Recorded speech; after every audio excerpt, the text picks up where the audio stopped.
Hello there. It was an attack in the most disputed city in the Middle East, but the consequences, they could reach well beyond the contested borders of Jerusalem. 8 Israelis were killed by a Palestinian gunman in an attack on a Jewish school, resulting in a security lockdown across the city and fear in the Palestinian territories about what action Israel may now take. But the more pressing issue on Friday in Jerusalem was burying the dead and making sure the immediate peace was kept. Shireen Tadros has more. A day of mourning and funerals for students of the Jewish seminary in West Jerusalem. 8 of their classmates between the ages of 15 and 26 were killed when a Palestinian gunman burst into their seminary and opened fire. 8 people passing in front of you, lying down. It's a talit, this thing, the Jewish thing you put on them. It's very hard to talk. Depressed, pain. We cannot understand, we cannot catch it, how it was. Police and troops were on high alert around Jerusalem. There was a tense atmosphere as people made their way to Friday prayers at the Al-Aqsa Mosque. And at the house of the Palestinian gunman Ala Abu Dhim, people gathered for the wake.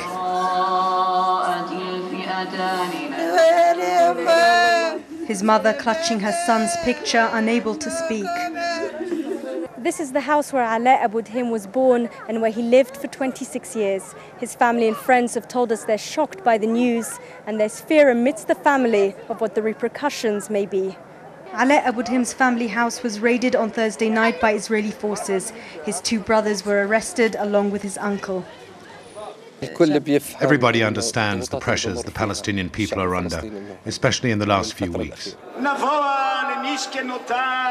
In a wider context, dialogue between Israelis and Palestinians has once again come to an abrupt halt.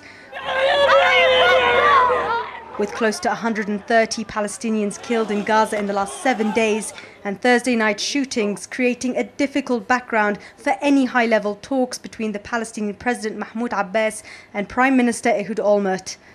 The accusations of massacre are being made by both sides and no one's in the mood for talking. The question now is, if there's no talk of peace, where do we go from here? Shireen Tadros, Al-Jazeera, Jerusalem. Let's hear what our correspondents have had to say. Ayman Mohideen says this attack and Israel's recent incursion into Gaza has made both the Israelis and the Palestinians sceptical of any progress towards a political settlement. There is no traction for the peace movement on the ground among ordinary Palestinians and Israelis. They live the reality of the policies on a regular basis. Palestinians, as I mentioned, live continuously under Israeli occupation. Israelis live in a sense of lack of security, if you will. They've been deprived of that security throughout the years that Israel has had its occupation because of the sense of frustration that has boiled over into their communities as well. So if you ask most people on the street, how do they feel about a peace process moving forward, even after events like last night, even after rockets falling on Jordan, even after incidents in Gaza and the incursions that we've seen, they will tell you they don't have any confidence in it. And we got that sense last night being at the site of the yeshiva with anger boiling over. Many of the people that were there that had gathered into the hours of the night were actually frustrated with the Israeli Prime Minister, demanding all kinds of questions, demanding answers for their questions, expressing a sense of frustration that he has been unable to provide the Israeli public with any kind of security. And it will certainly raise questions as to how efficient the Israeli military campaign and the occupation has been in being able to bring any kind of security to the Israeli people. So that's Ayman Mohideen in Jerusalem. Noor is over in the West Bank. She says Palestinians there are afraid of a violent reaction from Israeli settlers. Well, the mood is one of a lot of tension and extreme concern. We've been driving in the West Bank from Ramallah to the nearby villages, and this particular village is called Turmasaya, and it's been the subject, or it's been the scene of several attacks by Israeli settlers in the past. And residents here are telling us that they've been very concerned ever since the news about the attack in West Jerusalem came to them. They've been monitoring the movement of the cars of the Israeli settlers, worrying that they will be literally raiding their homes. As one of the residents told me, we're hoping that that won't happen, but we just have no guarantees, and we know that the Israeli army will not provide us with the protection we need. So that's why we have to keep on the lookout.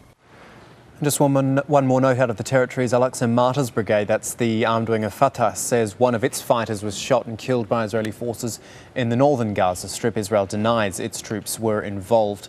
And the funerals have been held in Gaza for 3 Palestinian fighters killed in an Israeli airstrike late on Thursday. They belong to Al-Quds Brigade, which is the armed wing of Islamic Jihad.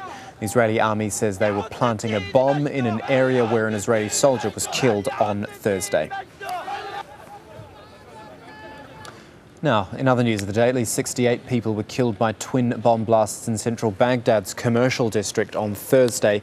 It was the worst attack on the Iraqi capital since last June, and it came the same day the US military said a brigade of 2,000 soldiers was in fact leaving Baghdad and wouldn't be replaced. Mike Hanna has more.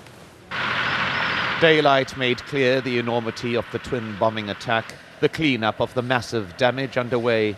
The bloodstains on the ground a reminder that more than 50 people were killed instantly, and with more dying in hospital overnight, the death toll continues to rise. Well over 120 people were injured in what was clearly a carefully planned operation.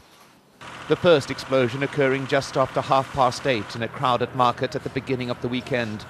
The second a few minutes later, the work of a suicide bomber who'd waited for the crowd to swell around the wounded and the dead before detonating the blast. In the past week, as many as 250 people have died in violence in Iraq, the vast majority civilians. This a continuation of a dangerous trend that appears to indicate a rise in violence. Last month, there were 30% more violent deaths than in January. But still, the authorities contend that overall the security situation is vastly improved as compared to a year ago.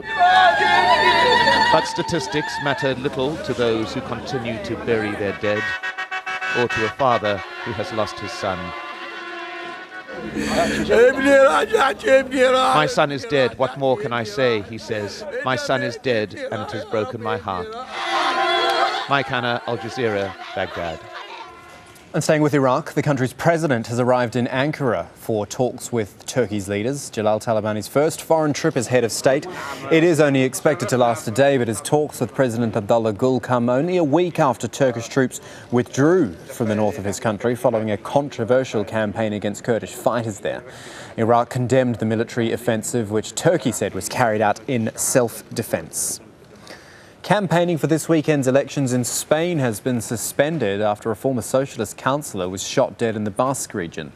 The government in Madrid is blaming ETA separatists for the assassination of Isaias Carrasco. His wife and daughter were reportedly with him when he was shot in the head outside his home. A correspondent in Madrid said some kind of attack had been feared in the run-up to Sunday's vote. It's less than 2 days now before the voters go to the polls here, and this sort of attack was the one that everyone had been fearing.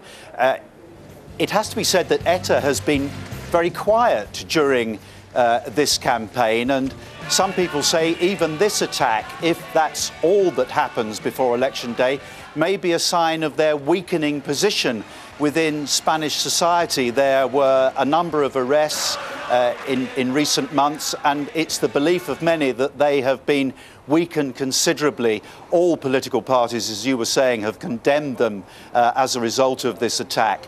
But I was asking a political analyst after we heard about this shooting whether any particular party would perhaps gain some sort of political impetus as a result of this shooting. And he said he didn't really think so, because all official parties, all those allowed to run, have indeed condemned ETA and its tactics. The only effect he believed this all may have would be to galvanise the voters and bring them out in larger numbers in pursuit of democracy rather than an armed struggle.